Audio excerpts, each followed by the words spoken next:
வணக்கம்.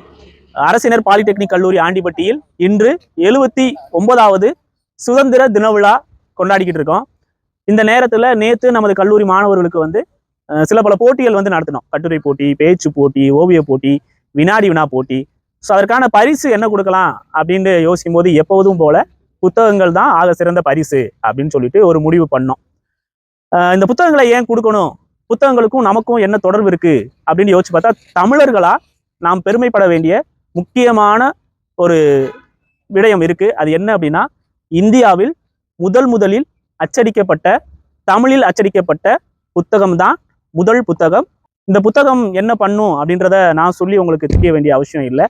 உலகத்தின் மிக சிறந்த நாடக ஆசிரியர் ஷேக்ஸ்பியரே சொல்லியிருக்காரு, ஒரு புத்தகத்தின் மூலமா ஒரு சாம்ராஜ்யத்தையே நம்ம உருவாக்கலாம் அப்படின்னு சொல்லிட்டு டெம்பஸ்ட்ன்ற இந்த நூல்ல.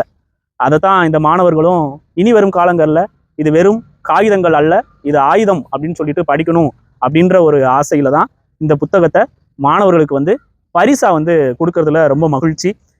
நீங்களுமே இது போன்ற விழா காலங்களில் புத்தகங்களை வழங்குனீங்க அப்படின்னா ஒரு மிகப்பெரிய ஒரு மாற்றத்தை கொடுக்குறவங்கட்டும் சரி, வாங்குறவங்கட்டும் சரி உருவாக்கலாம் அப்படின்னு நினைக்கிறேன். 2 நூலகங்கள் இருக்குது, அதை என்னைக்கு மறந்துடாதீங்க. ஒன்று நமது தேடி போய் படிக்கக்கூடிய பள்ளிகளிலோ ஊர்களிலோ இருக்கக்கூடிய நூலகம்.